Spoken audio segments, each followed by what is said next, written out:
shallots. They're like onions, only smaller. Guys, we're gonna do some really simple knife skills today, okay? So I'm just gonna give you a couple of tips on what I think are some easy ways to deal with really common vegetables.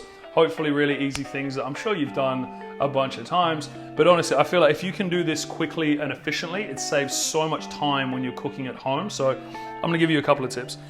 Dicing an onion. In the kitchen and in French, we would say Brunoise, which means 2 mil by 2 mil dice. This is obviously the beginning of, almost every dish, but you know, if you're making, say, a sausage roll mix or some spaghetti bolognese, whatever it may be, it's always good to have everything sliced nice and small in the beginning, because if it all goes in nice and small and consistent at the start, as it cooks, it's all gonna cook the same, it's gonna get nice and sweet and delicious.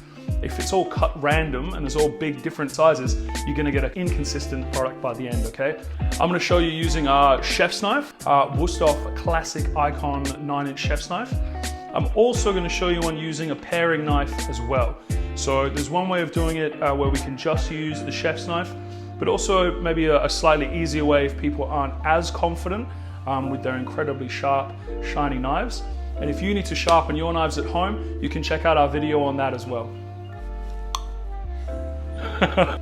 Obviously the onion inside is concentric circles, right? So we know that when it's full, there's all circles inside there. Onions have layers.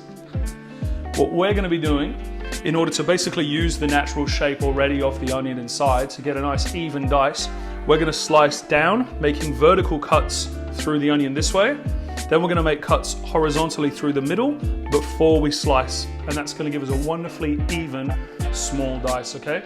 So it looks a little bit nifty in the beginning, but if you give it a go with the paring knife and just get the action right, you're gonna find it's the best way to do it. And you don't have to go as small as I do, it's okay.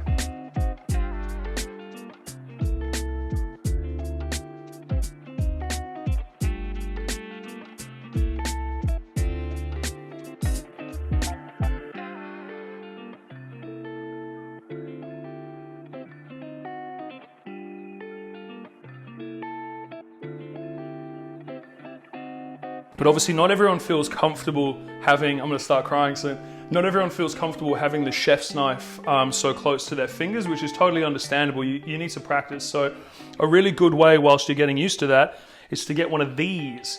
So go buy a good paring knife, okay? This one's Victorinox, absolutely fine, really cheap, very accessible. They're like about $5. Very disposable, you know what I mean? Like every kitchen has, and bar has handfuls of these. And we're gonna come through this way using the paring knife first. And if you find that way probably just a little bit easier,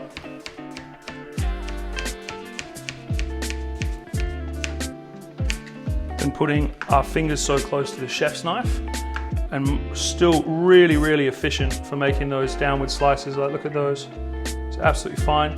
And you want to make sure that when you're doing it, we're going through as close to the core as possible. So that core is still holding everything together, but we're sliced as close to that as we can get. And now we can come in this way.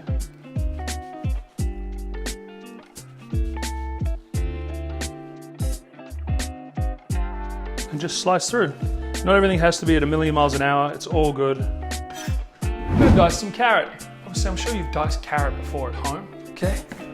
All we're gonna be doing, cut everything down into manageable size pieces, okay? Don't worry about peeling it first because we're gonna cut it to shape it anyway. So don't waste the time peeling. Plus the skin tastes great, so don't worry about getting little bits of skin, there's no worry.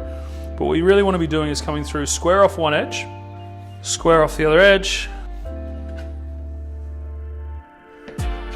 Okay, so we have something that's very easy to work with and also a lot more even.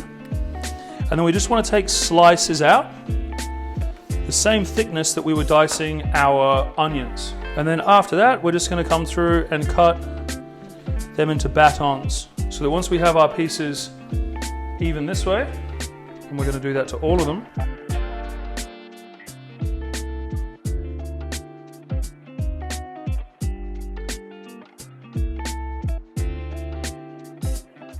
we're going to turn them on the sides.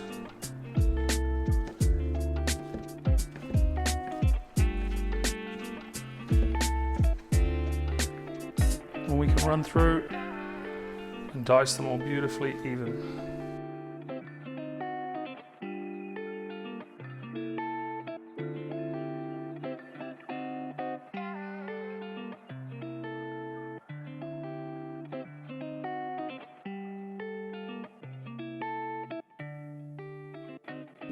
Celery.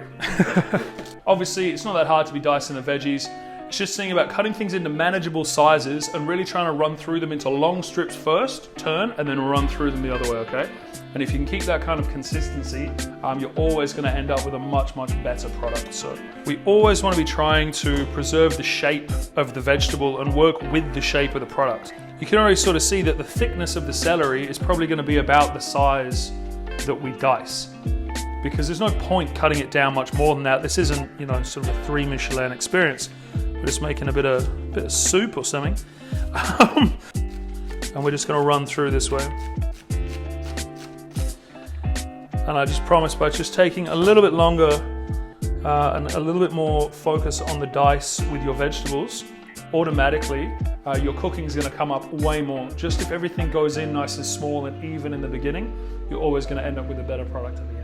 Chili. So we're doing chili. I'm gonna show you how to flesh and julienne some chili. In fact, it'd probably be chiffonade. Far out. We're getting very technical.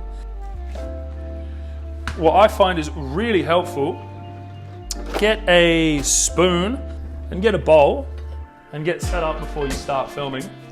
I find it really easy to just scrape the inside of these out is a really good way to go. Always think about your fingers when working with chilies, okay? If the chilies are really hot, or if you're particularly sensitive to chili, maybe wear gloves, at least on your non-knife hand, because you can go to the bathroom sometimes as a man afterwards. It's called Chili Willy and it's real.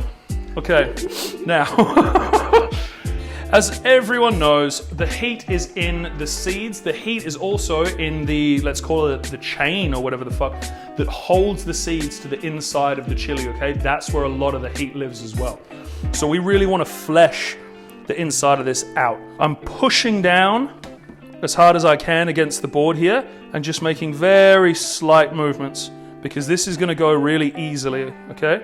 And I remember very clearly the beginning of my apprenticeship, slicing straight into the end of my thumb, trying to julienne capsicum. So skin side down on the board, okay? We're using a beautifully sharp chef's knife, and even I don't want to go through the skin first to get into the flesh, because the flesh is going to be pushing against the board and it's going to slip slide everywhere.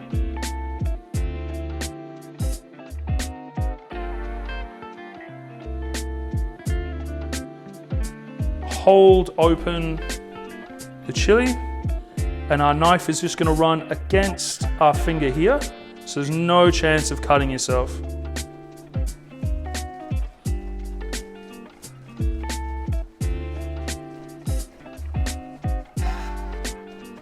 We can run through this way afterwards, which is a really good way to start curries and stir fries and lots of different things.